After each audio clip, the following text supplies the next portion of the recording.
प्रिय छात्र और छात्राओं, आदरणीय अध्यापकगण और अभिभावकगण, सबसे पहले तो मैं आपको सबको शुभकामना देना चाहता हूं।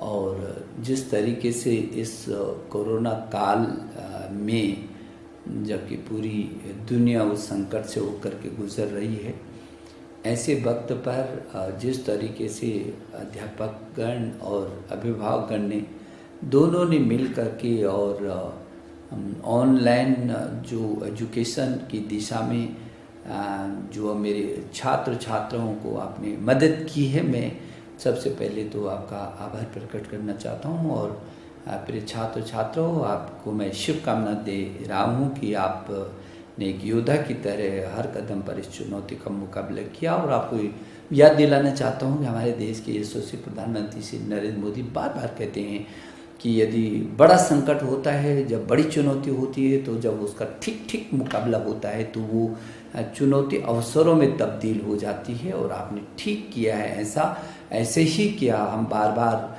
लगातार इस समय आप लोगों से बात भी करते रहे हैं, समय समय पर परामर्श भी करते रहे हैं, चर्चा भी करते रहे हैं, जो कठिनाई आई उसको मिल कर के दूर भी करते रहे हैं। और जैसे कि आपको पता है कि चाहे उस समय की परीक्षाओं का विषय रहा हो या स्कूलों को खोलने का विषय रहा हो या ऑनलाइन एजुकेशन का विषय रहा हो, इस देश में 33 करोड़ छात्र छात्र हैं। दुनिया का ये सबसे बड़ा लोकतांत्रिक देश है और अमेरिका की जनसंख्या से भी अधिक इस देश में छात्र छात्र हैं।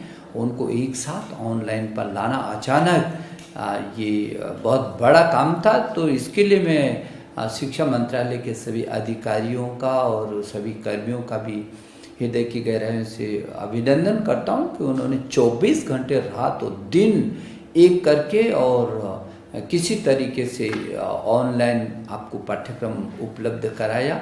और आज मुझे इस बात की काफ़ी संतुष्टि है कि ऐसी विषम परिस्थितियों में भी आपको कहीं ना कहीं पाठ्यक्रम मिलता भी रहा है और आप अध्ययन भी करते रहे हैं। और हमने समय पर परीक्षाओं को भी किया है और आपने बहुत अच्छे तरीके से अनुशासन का पालन करके अपनी भी सुरक्षा की और अपने परिवार के और अपने अगल बगल के लोगों को भी सुरक्षा की दृष्टि से आपने लीडरशिप दी है। तो मैं इस दिशा में आप सब लोगों का मैं अभिनंदन भी कर रहा हूं कि छोटी बात नहीं, हिंदुस्तान जैसे इस विशाल देश में और इसके छात्र छात्राओं ने अपनी सुरक्षा के साथ साथ अपने परिवार की सुरक्षा की भी जिम्मेदारी ली, लीडरशिप ली और अपने को स्वयं अनुशासित रखा, उन सब नियमों का पालन किया। जो भी नियम समय समय पर स्वास्थ्य विभाग और हमारा गृह मंत्रालय हमको मार्गदर्शन देता रहा है। समय समय पर हम लोग मिलते रहे हैं और चर्चा भी करते रहे हैं।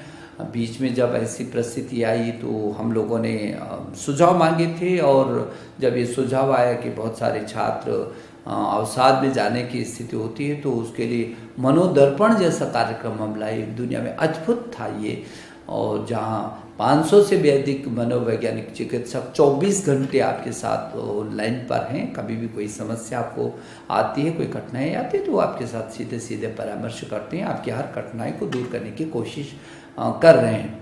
मेरे मन में आया कि आगे आप क्या क्या सोच रहे हैं, आपके मन में कुछ बातें चल रही होंगी, तो प्रतियोगी परीक्षाओं के बारे में चल रही होंगी, आगे आने वाले समय में परीक्षाओं को होना है।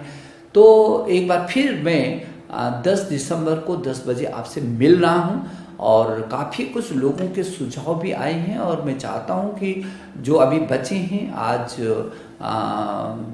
6 दिसंबर हैं और 7, 8, 9, 2-3 दिन बचे हैं। यदि किसी के मन में किसी भी प्रकार का कोई अच्छा सुझाव हो, क्योंकि आप लोग सोचते हैं, सुझाव देते हैं और हम आपके सुझावों पर पूरा गौर करते हैं, एक एक सुझाव को हम पढ़ते हैं और फिर उसका विश्लेषण करके आपके लिए, आपके सुखद भविष्य के लिए क्या हो सकता है, इसके लिए फिर रास्ता भी तय करते हैं। आपने देखा है कि लगातार हम इन बातों को चर्चा करते रहे और रास्ता निकालते रहे। समय समय पर जो परिवर्तन होने हैं उनको भी करते रहे। समय समय पर पाठ्यक्रम कितना होना है, नया कैलेंडर जारी करना है, तो लगातार हम आपके साथ जुड़े हुए हैं। तो मुझे आशा है कि 10 तारीख 10 दिसंबर को 10 बजे आपसे मैं चर्चा करता हूं और आपको मैं शुभकामना दे रहा हूं। धन्यवाद।